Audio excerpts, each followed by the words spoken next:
بسم اللہ الرحمن الرحیم۔ السلام علیکم ناظرین۔ Additional I G Hyderabad doctor Jameel Ahmed نے سیہون شریف کا خصوصی دورہ کیا۔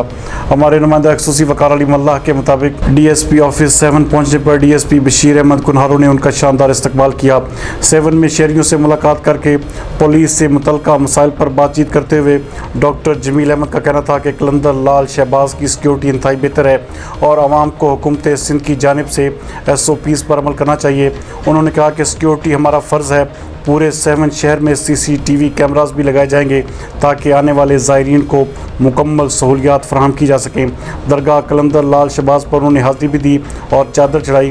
اس موقع پر انہوں نے درگاہ قلندر لال شہباز کے سجادہ نشین سید ولی محمد شاہ لکھیاری ڈاکٹر مہدی رضا شاہ سے بھی ملاقات کی۔ اس موقع پر additional I G Hyderabad doctor Jameel Ahmed کے ہمراہ SSP Jam Shoro Muhammad Anwar Khetran, DSP Bashir Ahmed Kunharo, incharge DIG Jam Shoro سمیت دیگر افسران بھی ان کے ہمراہ تھے۔